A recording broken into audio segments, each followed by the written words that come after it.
أعوذ بالله السميع العليم من الشيطان الرجيم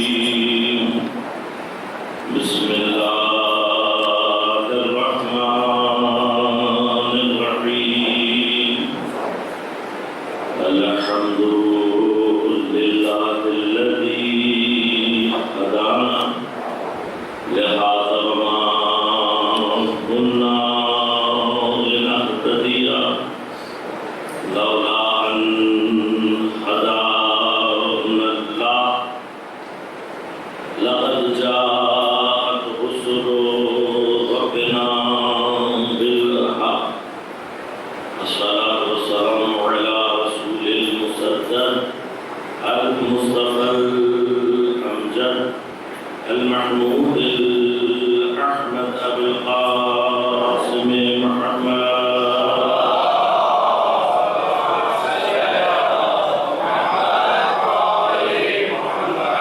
والصلاة والسلام على أسد الله الغالب غالب على كل غالب علي بن أبي طالب والصلاة والسلام على سيدة المعصومة المظلومة الطاهرة الرجول برعة الرسول فاطمة الزهراء سيدة نساء العالمين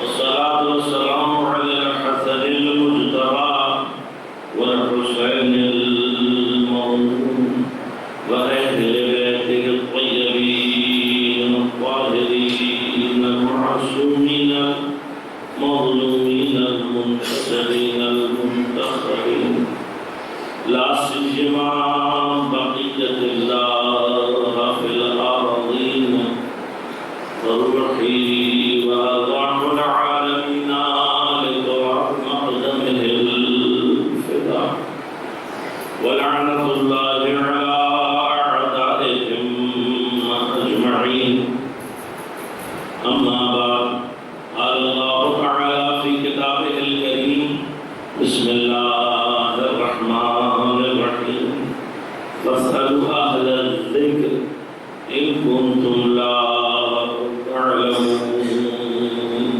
سلام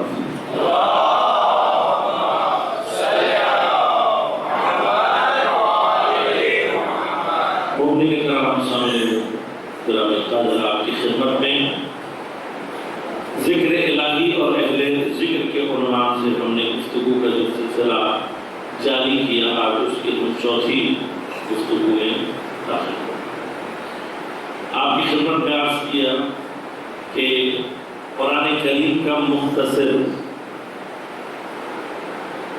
جملہ اپنے اندر اتنے مطالب لیے ہوتے ہیں کہ اگر اس کے اندر تدبر کیا جائے تو اس مختصر سے جملے سے اہل بیت علیہ السلام کی فضیلت بہت ثابت ہے. لہذا علم کے مرحلہ آپ کی خدمت میں عرض کیا کہ ان کنتم لا تعلمون، اگر انسان کا جہل لامحدود ہوگا تو اہل ذکر کا علم لامحدود ہونا چاہیے. سوال کے مرحلے میں عرض کیا آپ سے کہ خود پروردگار بھی ایک طرح کا سوال کر رہا ہے، صیغہ امر اسألو، سوال کرو، یعنی یہ خود اپنے اندر ایک طلب ہے. اس کا معنی کیا ہوا کہ اہل ذکر سے رجوع کرنا واجب ہے. اور عرض کیا کہ علماء اہل سنت نے بحث کی، وہ کہتے ہیں کہ اگر اہل ذکر سے رجوع کرنا واجب ہے تو یہ ممکن نہیں ہے کہ وہ غلطی کریں، ان سے کوئی اشتباہ ہو جائے، کیونکہ اگر وہ غلطی کریں گے تو گویا اللہ نے ہمیں غلطی کی طرف جانے کا حکم دے دیا، اور پروردگار اس سے بہت زیادہ پاک اور منزہ ہے. لہذا ضروری ہے کہ اہل ذکر معصوم ہونے چاہیے.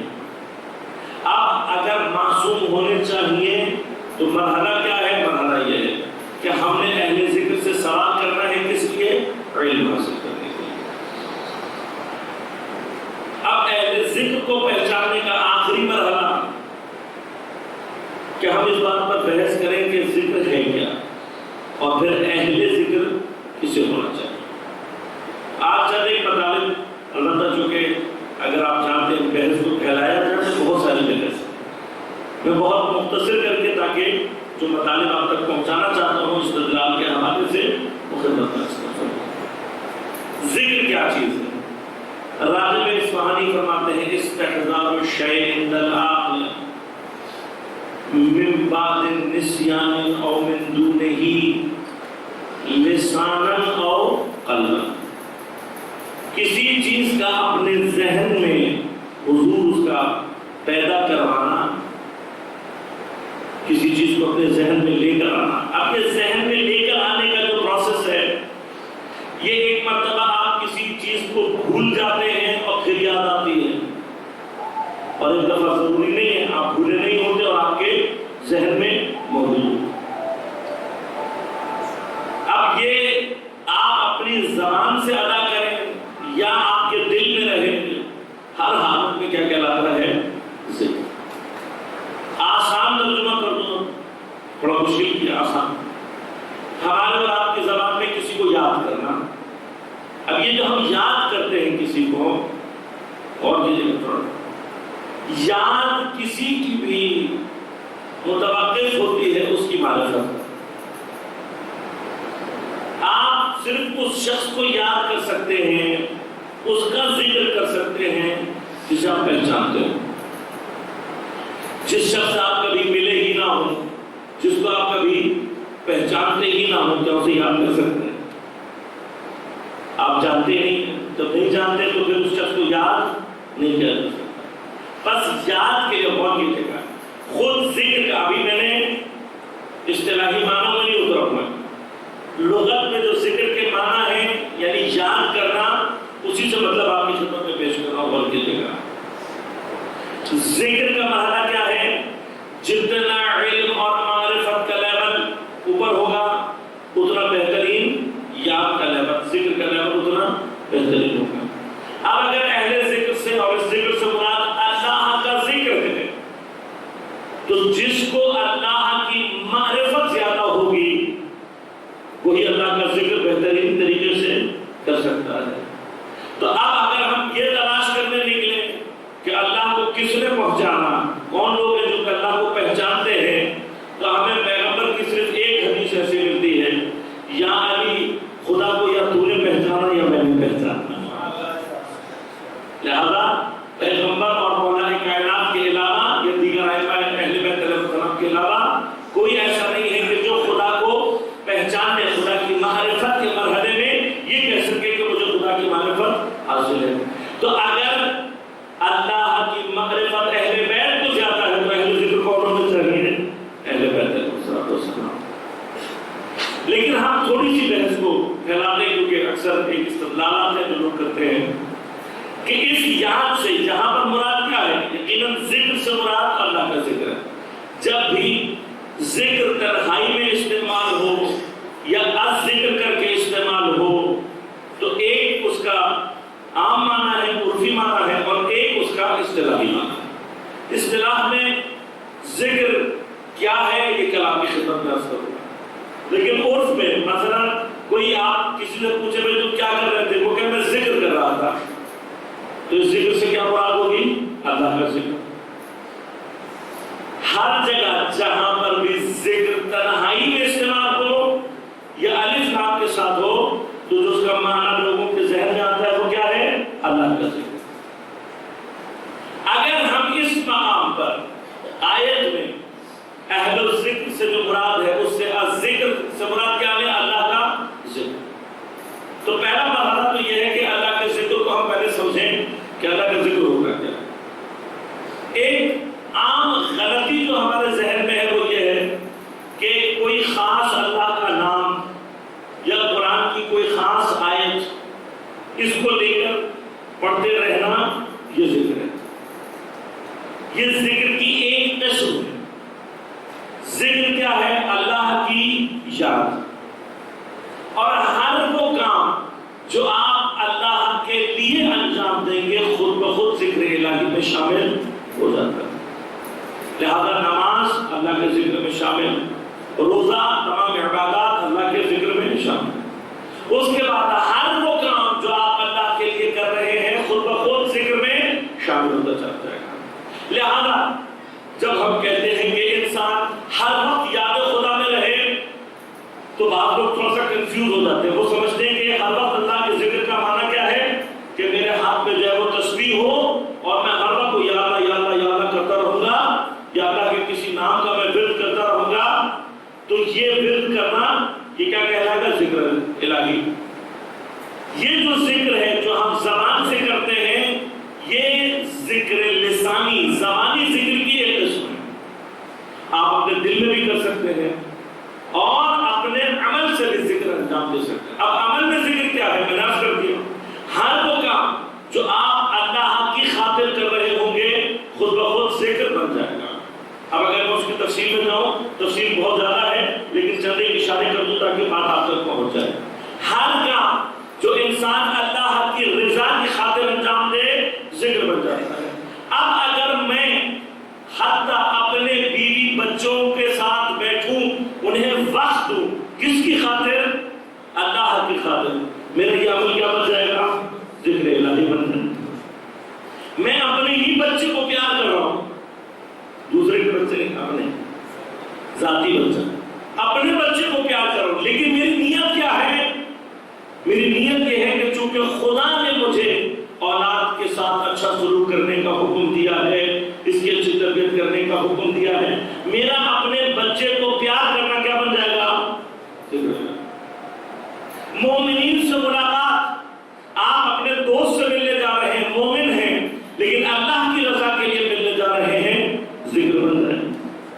کسی کی عیادت، لہذا ہر ایک کے بات ہے نا، میں نے عرض کیا کہ میں اگر تفصیل میں جاؤں گا تو بہت کچھ ہو رہے پاس، لیکن انسان اپنی زندگی کا ہر لحظہ ذکر الہی بنا سکتا ہے،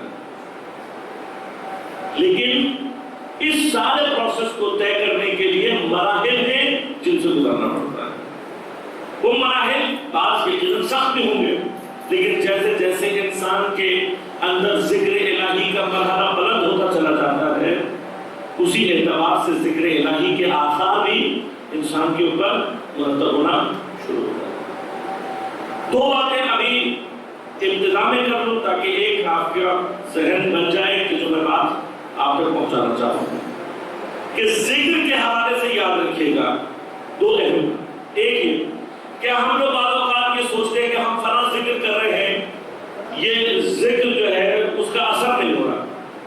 مثلا کسی نے آپ کو بتا دیا کہ بھائی آپ یہ فلاں ذکر کرو، اتنے دن آپ کی فلاں مشکل حل ہو جائے۔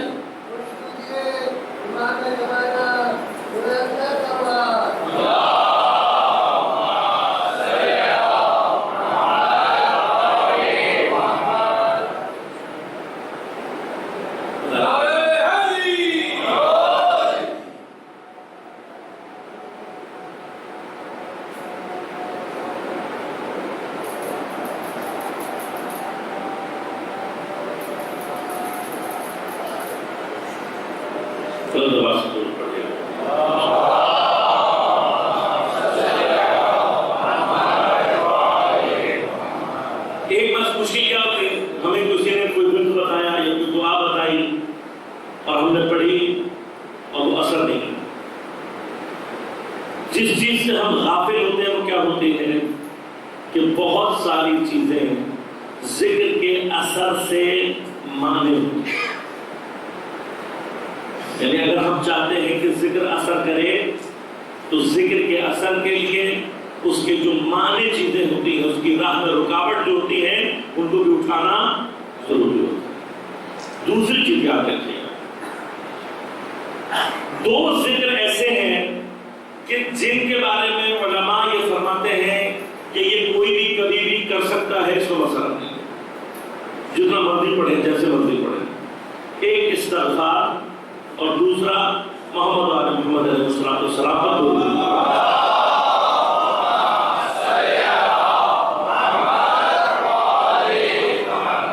یہ دو ذکر ایسے ہیں کہ آپ اپنی مرضی سے جب مرضی کریں، جتنا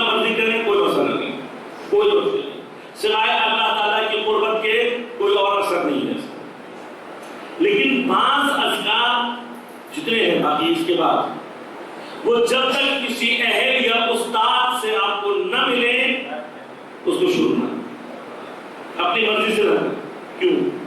بعض اذکار ایسا نہیں کہ خدا نہ خواستہ اللہ تعالیٰ کا ذکر نقصان نہیں پہنچا، لیکن کیا ہوتا ہے بعض اذکار کا اثر ہمیں معلوم نہیں ہوتا، اور بعض اذکار کے اثر سنگین ہوتے ہیں، بھاری ہوتے ہیں، ہم اسے تحمل نہیں کر پاتے. زیادہ میرے استاد نے مجھے یہ واقعہ، استاد کی ہی تاکید تھی جو آپ تک پہنچا، فرمایا کہ ایک شخص کسی طرح سے عارف کے پاس یا استاد کے پاس آیا اور اس نے آ کر کہا کہ آغا صاحب مجھے سمجھ میں نہیں آ رہا، میرے حالات بڑے خراب ہو گئے. کبھی کیا ہو گیا؟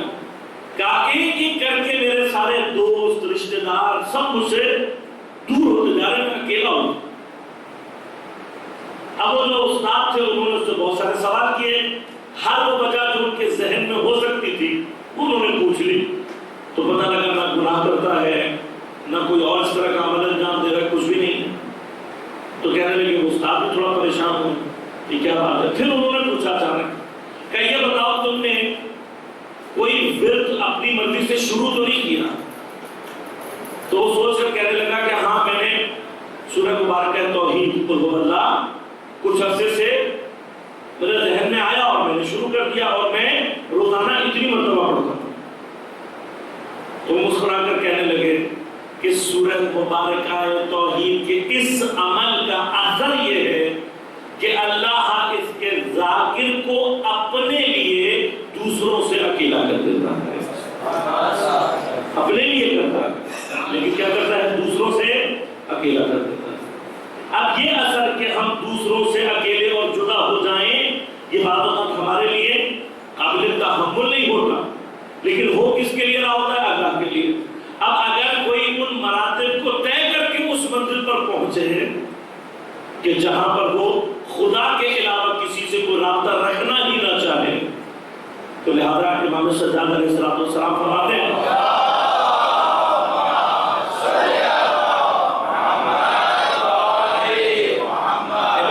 کہ اگر دنیا میں کوئی انسان کوئی نہ ہو، میں اکیلا رہ جاؤں، لیکن اگر میرے پاس قرآن موجود ہو تو میں تنہائی محسوس نہیں.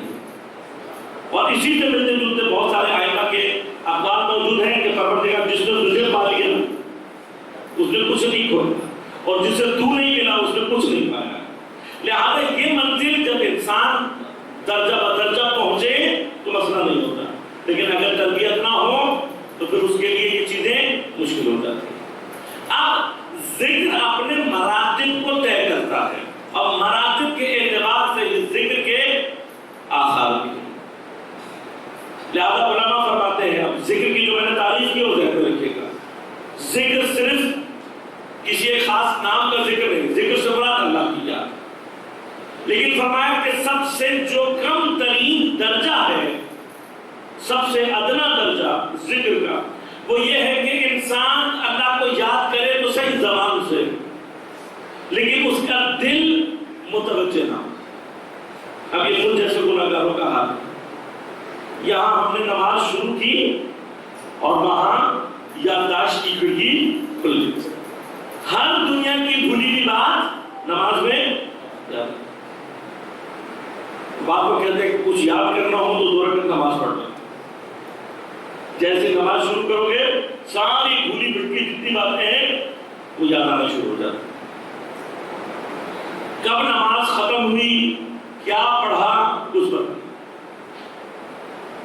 اب بعض نوجوان ہمارے وہ سوال کرتے ہیں، سوال بالکل بجا سوال ہے، یہ کرنا چاہیے سوال. وہ کہتے ہیں کہ مولانا صاحب ایسے ذکر کا کیا فائدہ، ایسی نماز ایسی عبادت کا کیا فائدہ. نماز تو وہ ہونی چاہیے کہ جو حضور قلب کے ساتھ ہو، کم از کم انسان کو یہ تو پتہ لگے کہ میں کیا کیا. علماء فرماتے ہیں کہ یہ اسی لیے سب سے ادنا درجہ ہے، لیکن توجہ فرماتے ہیں کہ یہ ادنا درجہ ضرور ہے، لیکن اس حالت سے بہت افضل ہے کہ جہاں انسان کا دل بھی اللہ سے غافل ہو جائے، زبان بھی اللہ سے غافل ہو جائے.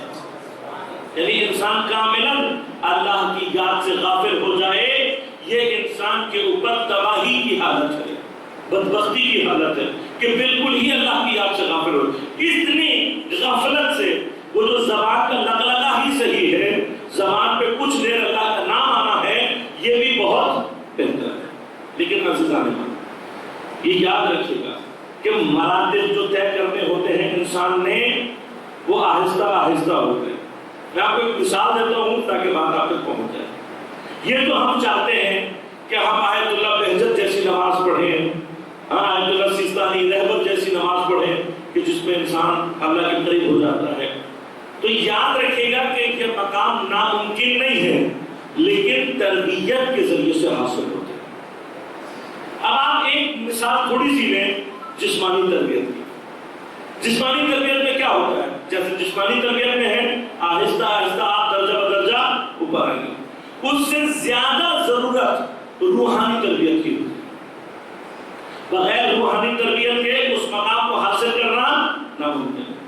اب بدن کی تربیت میں کیا ہوتا ہے؟ مثلا میں چاہتا ہوں کہ میں باڈی بلڈنگ کر کے مثلا مسٹر پاکستان جیسا بن جاؤں. میری باڈی جو آدمی انٹائٹل ہوتا ہے باڈی بلڈنگ کا مسٹر پاکستان یا مسٹر یونیورس، میں اس کی طرح سے ہو جاؤں. اگر میں اس جیسا بننا چاہتا ہوں تو ایک مہینے میں نہیں بن سکتا، ایک ہفتے میں نہیں بن سکتا. اگر میں پہلے دن جاؤں اور جاتے یہ کہوں کہ بھائی میں نے چونکہ مسٹر پاکستان بننا ہے، لہذا جو ایکسرسائز وہ کرتا ہے، جیسی ایکسرسائز وہ کرتا ہے، میں ویسی ہی ایکسرسائز کروں گا، تو کیا ہوگا؟ کیا ہوگا؟ اگر میں نے غلطی سے کر بھی لی تو سیدھے ہسپتال. کیوں؟ اس نے کئی سالوں کی مشقت کے بعد آہستہ آہستہ اپنے آپ کو کہاں تک پہنچایا ہے؟ اس مقام. لہذا یہ کچھ گن کی باتیں بتا رہا ہوں، اس کو دھیان رکھیے.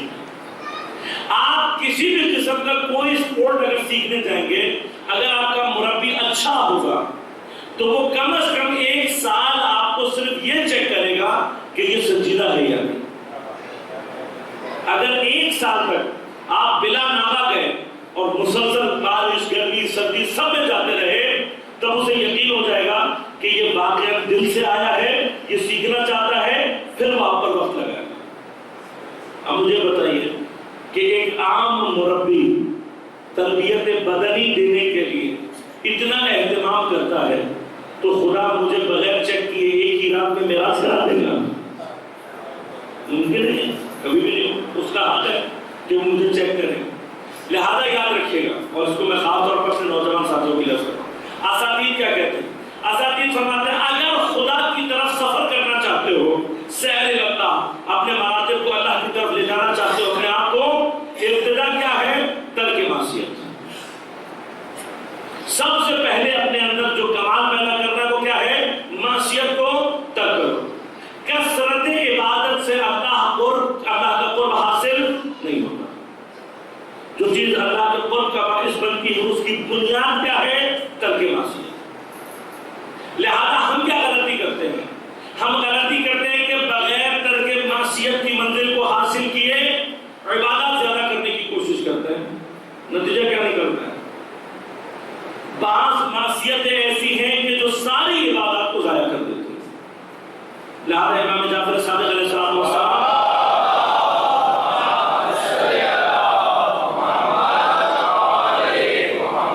امام نے باقاعدہ مثال دے کر فرمایا، اپنے صحابی کو مثال دی، فرمایا کہ تمہاری نظر میں 2 شخص ہیں، دونوں عمارت بنا رہے ہیں.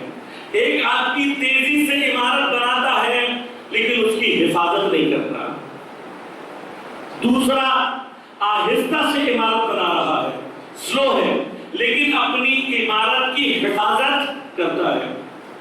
امام نے فرمایا کہ بتاؤ کس کی عمارت بلند ہوگی؟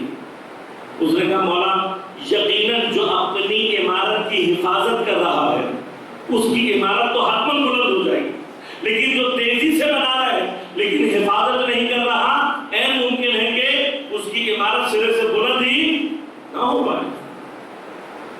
لہذا اگر ہم اللہ کی طرف حرکت کرنا چاہتے ہیں، قرب الہی حاصل کرنا چاہتے ہیں، اہل بیت سے عملی محبت کرنا چاہتے ہیں، ان سب کا واحد راستہ کیا ہے؟ ترک معصیت. لہذا کچھ عرصے صرف اور صرف بیٹھ کر یہ سوچا کریں اور اپنی زندگی کو اس نہج پر لانے کی کوشش کریں کہ میں کوئی گناہ انجام نہ دوں. اور ایک راستہ اور بھی بتاؤں تشویق کے لیے. آپ چاہتے ہیں یا نہیں کہ اپنے امام کو کوئی تحفہ دیں؟ ہر شخص چاہتا ہے. بہترین تحفہ جو اپنے زمانے کے امام کو دیا جا سکتا ہے وہ امام کی خاطر کوئی ایک گناہ چھوڑنا. سوچیں کہ میرے اندر کوئی ہوتا ہے، بعض میں غیبت کی بیماری ہوتی ہے، بعض کو جھوٹ بولنے کی بیماری ہوتی ہے. آپ لوگ سب الحمدللہ مومنین ہیں، کوئی ایسی بیماری نہیں ہوگی، لیکن ہم باہر سب گناہگار بھی ہیں، کوئی نہ کوئی چیز ہمارے اندر رہ جاتی ہے. اسے تلاش کریں اور امام کی خاطر اسے چھوڑنے کی کوشش کریں. اللہ آپ کی مدد کرے گا انشاءاللہ ہم سب کی، اور ہم وہ راستہ وہ حاصل کر سکتے ہیں. لیکن بیس لائن کیا ہے؟ ترک معصیت. جب تک ترک معصیت حاصل نہیں ہوتی انسان اصل تقویٰ کی وادی میں قدم رکھ ہی نہیں سکتا. اس کے بعد استاد فرماتے ہیں کہ جس زمانے میں آپ ترک معصیت پر کام کر رہے ہیں کثرت عبادت نہیں، صرف ایک چیز. وہ کیا ہے؟ فرمایا اول وقت نماز کو قائم کرنے کی کوشش کرو بس. اور فرمایا کہ کم از کم 1 یا 2 سال تک کوئی تو آپ کا دل کسی دن چاہ رہا ہو تو مرضی کرو. فرمایا کوئی جہاد پڑھنے کی ضرورت نہیں، زیادہ نہ دعائیں پڑھنے کی ضرورت ہے، نہ تسبیحات، نہ تعقیب. پہلی چیز کیا ہے؟ اول وقت. اگر 1 سال تک تمہاری کوئی ایک بھی نماز اول وقت قضا نہیں ہو تو پھر اس کے بعد دوسرے مرحلے میں آؤ، اور دوسرا مرحلہ خود بخود اللہ تمہارے لیے تمہارے سامنے رکھے. لیکن آہستہ آہستہ ہم نے اوپر جانا ہے، ایک دم سے نہیں ہو سکتا. لہذا اب جو ہم یہ سوچتے ہیں کہ ہماری زبان تو ذکر کر رہی ہے لیکن ذہن کہیں اور ہے، یہ بھی ایک دم سے حاصل نہیں. آہستہ آہستہ. سب سے اہم چیز کیا ہے؟ ترک معصیت. جتنی آپ کرنا شروع کریں گے یاد رکھیے گا، ترک معصیت اور اول وقت نماز جو 2 چیزیں قائم کریں، سال کے بعد آپ کے تمام روحانی حالات اور معنوی حالات تبدیل ہو جائیں. آزما کر دیکھیں. لہذا ہر وہ 2 نماز کہ جس کے درمیان آپ نے گناہ انجام نہیں دیا ہوگا، بعد والی نماز خود بخود بہتر ہوتی چلی جائے گی. یہ خود بخود آسان ہے. آیت اللہ بہجت سے کسی نے سوال کیا، کہا آپ جو کہتے ہیں اول وقت نماز انسان کو درجات عالیہ میں پہنچا دیتی ہے، اس نماز سے کون سی نماز مراد ہے؟ حضور قلب والی، حضور ذہن والی کا نہیں. صرف اول وقت نماز کا وجود قائم کر لو، یہ تکویناً تمہیں درجات عالیہ میں پہنچاتے ہیں. تکویناً یعنی اول وقت نماز کے وجود میں عالی درجات تک پہنچانا موجود. قائم کریں اور مراتب کو انشاءاللہ خود بخود احساس کریں. اب اگر انسان اس مرحلے کو جاری رکھے، مسلسل رکھے، احتیاط کرے، دوسرے مرحلے میں خود بخود پہنچ جاتا ہے. دوسرا مرحلہ کون سا ہے؟ کہ جہاں پر اس کا زبان اور دل دونوں خدا کی طرف متوجہ ہو جاتا ہے. لیکن دوسرے مرحلے میں ذہن کو تھوڑا سا متوجہ کرنے کے لیے زور لگانا پڑتا ہے. لیکن اگر دوسرا مرحلہ انسان کا اسے وہ کنٹینیوس رکھے، مسلسل رکھے، تو خود بخود تیسرے مرحلے میں داخل. تیسرا مرحلہ کیا ہے؟ کہ جہاں پر کثرت ذکر سے ذاکر اس مرحلے میں پہنچ جاتا ہے کہ جہاں پر وہ جاگتے ہوئے تو اللہ کا ذکر کر رہا ہوتا ہے، اللہ کی طرف متوجہ ہوتا ہی ہے. حتیٰ وہ مرحلہ آ جاتا ہے کہ جہاں پر وہ چلتے اٹھتے بیٹھتے ہر وقت ذکر الہی میں متوجہ ہوتا ہے، تو پھر اللہ اس کے اوپر عنایت کرتا ہے. اور کیا عنایت ہوتی ہے؟ فرمایا جب یہ ذاکر سو جاتا ہے تو اس کا دل دھڑک دھڑک کر اللہ کی عبادت اور ذکر کرتا رہتا ہے. جاگتے تو کر ہی رہا ہے، حتیٰ اس کا سونا کیا بن جاتا ہے؟ عبادت. اس کی نیند کیا بن جاتی ہے؟ عبادت. اس کی نیند خود بخود کیا بن جاتی ہے؟ ذکر خدا. عجیب تو ترجمہ ہے. اس سے زیادہ ذکر ممکن ہے کہ انسان 24 گھنٹے اللہ کے ذکر میں رہے، حتیٰ سوئے بھی تو اس کا سونا بھی کیا بن جائے؟ عبادت. اس سے اوپر کو درجہ ہے. فرمایا کہ یہ درجہ خود عظیم درجہ ہے، لیکن اس سے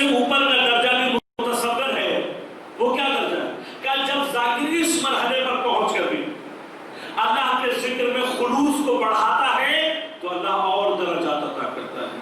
کون سے درجات ہیں؟ فرمایا اللہ اپنے اور اپنے ذاکر کے درمیان سے حجابوں کو ہٹانا شروع کر دیتا ہے، اور جب حجاب اٹھنا شروع ہوتے ہیں تو ایک مرحلہ کیا آتا ہے؟ جب ذاکر اور اللہ کے درمیان میں کوئی حجاب باقی نہیں رہتا، تو جب ذاکر اس مرحلے میں پہنچتا ہے تو پھر یہ کہتا ہے کہ لو کشف الغطاء مزددت یقینا، اگر علی کے سامنے سے سارے حجاب اٹھا دیے جائیں تب بھی علی کے یقین میں ذرہ برابر بھی اضافہ نہیں ہوگا۔ کیوں؟ یہ ذاکر ہے ہی اس مرحلے میں کہ جہاں پر اس کے اور اللہ کے درمیان میں حجاب نہیں۔ کیا اس کے بعد کا درجہ بھی کوئی ہے؟ فرمایا ہاں، ایک درجہ اور۔ وہ درجہ کیا ہے؟ کیا وہ درجہ یہ ہے کہ جب ذاکر خلوص کی انتہا پر پہنچتا ہے تو خود ذکر اللہ اور ذاکر کے درمیان میں حجاب بن جاتا ہے۔ ذکر خود ذکر بندے اللہ اور ذاکر کے درمیان میں کیا بن جاتا ہے؟ حجاب۔ لیکن اگر اس مرحلے کی آزمائش کو ذاکر عبور کر لے تو پھر اللہ کی عطا کیا ہوتی ہے کہ اللہ حتی ذکر کے حجاب کو بھی اٹھا لیتا ہے۔ تو جب اللہ ذکر کے حجاب کو اٹھاتا ہے تو کیا ہوتا ہے؟ ذکر کہاں جاتا ہے؟ فرمایا ذکر خود ذاکر کا وجود بن جاتا ہے۔ مرحلہ کیا جاتا ہے کہ کثرت ذکر اور خلوص ذکر سے ذاکر کس مرحلے میں پہنچ جاتا ہے کہ ذاکر کا وجود ہی ذکر بن جاتا ہے۔ ذاکر خود ہی ذکر بھی ہے، ذکر ذاکر ہے اور ذاکر۔ جب اس مرحلے میں اگر آپ دیکھیں تصور کیجئے گا، اگر کوئی اس مرحلے میں پہنچ جائے تو پھر یا ذاکر ہوتا ہے یا ہوتا، پھر وہ خدا کا مستقیم مشاہدہ کر رہا ہوتا ہے، حتی ذکر کا حجاب بھی درمیان میں باقی نہیں رہتا، ذاکر کا اپنا وجود ذکر بن جاتا ہے۔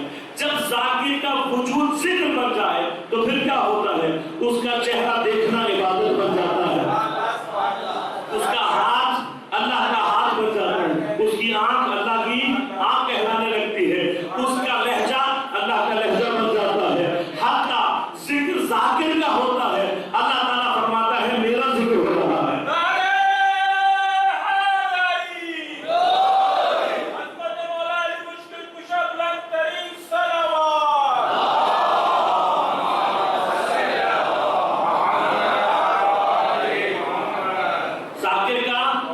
وجود ہی ذکر بن جاتا ہے۔ لہذا جہاں ذاکر اس منزل پر پہنچ جائے کہ اس کا ذکر ہی اللہ کا ذکر بن جائے، اور یہ مرحلہ ذکر کا اگر سمجھ میں آ جائے تو پیغمبر کی وہ حدیث خود بخود معنی پیدا کر لیتی ہے کہ جب فرماتے ہیں زینوا مجالسکم بذکر علی، کیوں؟ علی کا ذکر میرا ذکر اللہ کا ذکر ہے۔ لہذا جب ذاکر اس مرحلے میں آ جائے، ذاکر اس کا اپنا وجود کیا بن جائے؟ ذکر بن جائے، تو پھر اس مرحلے میں اگر دنیا کوشش بھی کرے کہ ذکر اور ذاکر کو ایک دوسرے سے جدا کر دے تو ممکن نہیں ہے۔ کیوں؟ ذکر ہی ذاکر ہے اور ذاکر ہی ذکر ہے۔ لہذا ایسے ہی کچھ احمد کربلا میں امام حسین علیہ السلام کا سر قطع کر رہے ہیں، یہ سوچ کر کہ ہم اس ذاکر کے سر کو جدا کر دیں گے تو اس کا ذکر ختم ہو جائے گا۔ لیکن کیا ہوا؟ جب اسی کٹے ہوئے سر کو نو کے نیزہ پر سوار کیا، اس سر نے قرآن پڑھ کر یہ بتایا کہ تم اس ذاکر اور ذکر کو کبھی ایک دوسرے سے جدا۔ اب بس ایک مرحلہ، اگر یہاں پر اہل ذکر میں الذکر سے مراد اللہ کا ذکر ہو تو مجھے کوئی تاریخ میں حسین سے بڑا اللہ کا ذاکر لا کر دکھا کہ جو نو کے نیزہ پر اللہ کا ذکر کر کے یہ بتا رہا ہے اہل ذکر کون ہے۔ حسین سے بڑا ذاکر لا کر دکھا دو۔ لہذا میں نے عرض کیا کہ آپ اس آیت میں جہاں جائیں گے انتہا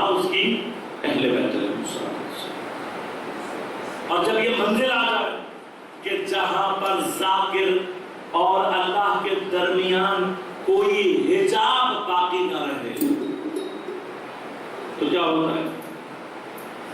ہمارے اور آپ کی کیفیات کیا ہے؟ ہماری اور آپ کی معمولاً کیفیات یہ ہوتی ہے کہ ہم عام طور پر اللہ کا ذکر پڑھ کر رہے ہوتے ہیں، نماز پڑھ رہے ہوتے ہیں، کچھ قرآن پڑھ لیتے ہیں، اپنے دعا پر کوئی نہ کوئی اذکار رکھتے ہیں، لیکن کیا ہوتا ہے جیسے ہی ہمارے اوپر کوئی مشکل آتی ہے سب سے پہلے کیا چیز چھوٹتی ہے ہم سے؟ اللہ کا ذکر۔ کوئی پریشانی ہو جائے، کوئی ٹینشن، یعنی عام دنوں میں شاید ہم اپنے سارے اذکار انجام دے رہے ہوتے ہیں، لیکن کوئی پریشانی، کوئی ٹینشن، دکان میں نقصان ہو گیا، بچہ ہسپتال چلا گیا، فلاں امتحان آ گیا، کچھ بھی ہمارے اپنے ساتھ ہو جاتا ہے۔ اور جب امتحان دے رہے ہیں، جن دنوں میں امتحان دے رہے ہوتے ہیں اس زمانے میں کوئی تیاری کرنی ہے، تو ہم پر جب مشکل آتی ہے کیا ہوتا ہے؟ ہم سے ذکر چھوٹ جاتا ہے۔ لیکن جہاں ذاکر کا وجود ہی ذکر ہو، وہاں پر خاتون ہونے کے باوجود صبح سے لے کر شام تک اپنے عزیزوں کے لاشوں کو دیکھ رہی ہے، اور پھر عزیز بھی عام نہیں ہے۔ میرے مولا حسین سے جناب زینب کو جو محبت ہے وہ تاریخ میں بے مثال ہے۔ علی اکبر سے جو محبت ہے بے مثال ہے، قاسم سے جو محبت ہے جناب زینب کو بے مثال ہے۔ ایسے عزیزوں کے لاشیں دیکھے اور پھر مصیبت کا مرحلہ بڑھا، حتیٰ چادروں کو چھین لیا گیا، سامان کو لوٹ لیا گیا، تازیانے لگ رہے۔ مگر امام کیا فرماتے ہیں؟ امام فرماتے ہیں میری پھوپھی نے کوئی نماز حتی نماز شب بھی اسارت کی حالت میں بھی ترک نہیں کی۔ خدا جانے اونٹ کی پشت پر پسے گردن بندھے ہوئے ہاتھوں میں نماز کیا ہوتی ہوگی، اور ایسی نماز کا خدا کے ہاں کیا مقام ہوگا ہم نہیں جانتے۔ لیکن جب ذاکرہ کس مرحلے پر پہنچی ہوئی ہو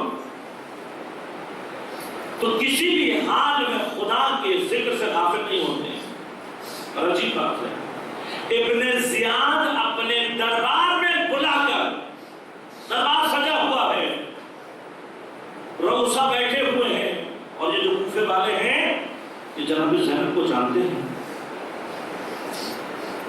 اور اس حالت میں اس دربار میں جناب زینب کو سرگاہنا، اب پھر جناب زینب کو اس حال میں اذیت دینے کے لیے ملعون کیا کہہ رہا ہے؟ کہا دے گا خدا نے تمہارے ساتھ کیا کیا۔ جتنا ہی جناب زینب کو تکلیف پہنچانا چاہتا ہے کہ وہ ذاکرہ ہے جو خدا کو مستقیم مشاہدہ کرے، جس کا وجود ہی ذکر ہے۔ لہذا آپ نے ہر بات کا جواب دیا۔ آخر میں اس نے پوچھا کہ اتنے مسائل، اتنی پریشانیاں اٹھانے کے بعد تم نے خدا کو کیسا پایا؟ تو میری بیوی کا جواب تاریخ میں عجیب ہے۔ اتنے مسائل کی معراج پر پہنچنے کے بعد پلٹ کر کہتی ہے ما رأیت الا جمیلا، میں نے خدا میں سوائے جمال کے کچھ بھی نہیں دیکھا۔ خدا جانے یہ ذاکرہ کس منزل پر ہے جس کے لیے حسین کی شہادت جمال الہی ہے، جس کے لیے عباس کی شہادت جمال الہی ہے، اور محمد جیسے بیٹے، اکبر و قاسم جیسے بھتیجوں کی شہادت اس کے لیے جمال الہی ہے، چادر کا چھنچھانا جمال الہی ہے۔ لہذا میری بیوی نے یزید کے ابن زیاد کے دربار میں خطبہ دیا۔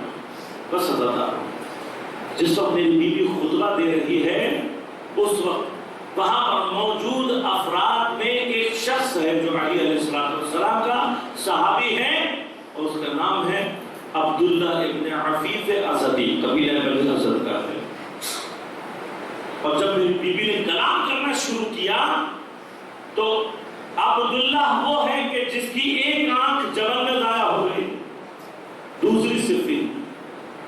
عبداللہ کہتا ہے میں بار بار مولا کائنات کو کہتا تھا، میں کہتا تھا مولا آپ ٹھوکر سے مردے جلا عبداللہ تیرے لیے نابینا رہنا بہتر ہے۔ عبداللہ کہتے ہیں مجھے کبھی سمجھ میں نہیں آیا تھا کہ میرا مولا مجھ سے کیوں کہتا تھا کہ عبداللہ تیرے لیے نابینا رہنا بہتر ہے۔ آج جب حضرت کی آواز گونجی تو عبداللہ نے ایک وقت گزارا ہے علی کے ساتھ، علی کو پہچانتے ہیں، علی کے لہجے کو پہچانتے ہیں۔ ایک مرتبہ اپنے ساتھ بیٹھے ہوئے شخص کا ہاتھ ہلا کر پوچھا، کہا کیا قیامت آ گئی ہے؟ کہا نہیں عبداللہ قیامت نہیں آئی۔ پھر دوبارہ ہاتھ ہلا کر پوچھا، کہا کیا زمانہ پلٹ کر علی کے دور میں چلا گیا ہے؟ اس نے کہا عبداللہ کیوں بہکی بہکی باتیں کر رہا ہے؟ عبداللہ کہتا ہے خدا کی قسم میرے کان علی کا لہجہ سن رہے ہیں، میرے کان علی کی آواز کو سن رہے ہیں۔ اس نے کہا عبداللہ یہ علی نہیں ہے، علی کی بڑی بیٹی زینب کو ہے۔ وہ یہ سننا ایک مرتبہ محمد سر سے ہوتا اور اپنا تربیت کر کہنے لگا، یا علی آپ سمجھ میں آیا کہ آپ اس سے کیوں کہتے تھے کہ عبداللہ تیرے لیے نابینا رہنا بہتر ہے۔ خدا کا شکر ہے کہ عبداللہ نابینا ہے، علی کی بیٹی کو دربار میں سر رہنا نہ دے سکا، لیکن ایک مرتبہ جرأت کر کے آگے بڑھا اور ابن زیاد کو مخاطب کر کے کہا، او مرجانہ کی اولاد، تو اہل بیت کو اسیر کرتا ہے کہ جن پر خدا نے درود و سلام بھیجا، جن کی محبت کو واجب کیا، اور تم جس کے نسب کا نہیں پتا تم تخت پر بیٹھے ہو، اہل بیت کو اسیر کرتے ہو۔ جب عبداللہ نے یہ کہا تو مطلب ابن زیاد کو غصہ آیا، اس نے اپنے جلادوں کو حکم دیا، لیکن کیا ہوا کہ قبیلہ بنی حضرت کے نوجوانوں نے آگے بڑھ کر عبداللہ ابن عفیف آزادی کو چاروں طرف سے گھیر لیا اور باحفاظت ابن زیاد کے دربار سے اس کو باہر بچا کر لے گئے۔ بعد میں جناب عبداللہ کو تو شہید کر دیا گیا، لیکن عزادارو تھوڑی سی دیر کے لیے سوچو کہ جناب زینب اب ابن زیاد کے دربار میں یہ سارا منظر دیکھ رہی ہوگی نا، بیوی نے یہ منظر دیکھا ہوگا کہ ہمیں اپنا غلام کہنے والوں کے حامی و ناصر موجود ہے، لیکن اہل بیت پر مشکل کا وہ عالم موجود ہے کہ اہل بیت کی حمایت کرنے والا کوئی موجود ہے۔ الا لعنۃ اللہ علی القوم الظالمین وسيعلم الذين ظلموا اي منقلب ينقلبون۔ قال اللہ ہماری اس عبادت کو اپنی بارگاہ میں قبول و منظور فرما، بحق حضرت سید الشہداء منتقم کربلا، منتقم سنان کربلا، منتقم زہرا امام زمان علیہ السلام کے ظہور میں تعجیل فرما۔ قال اللہ شب جمعہ ہے، شب امام حسین علیہ السلام ہے۔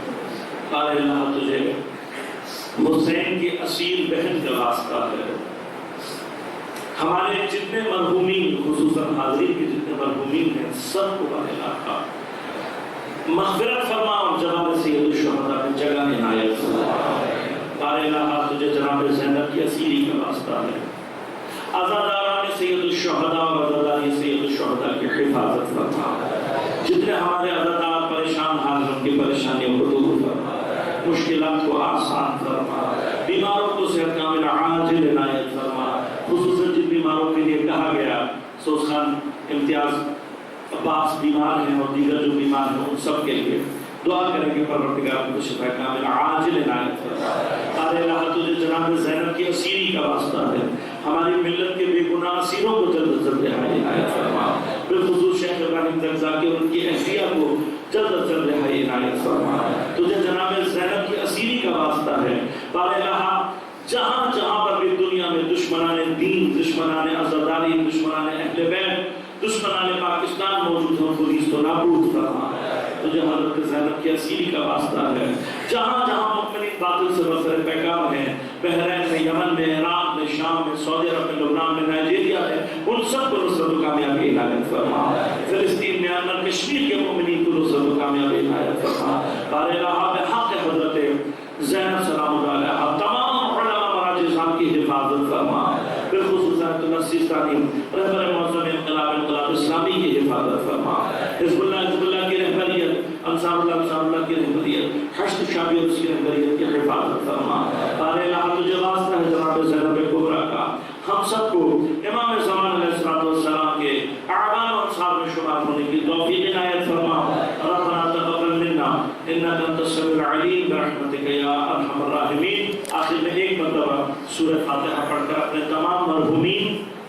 بالخصوص شہداء ملت جعفریہ کو ارشاد فرمائیں۔ صلی اللہ علیہ وسلم۔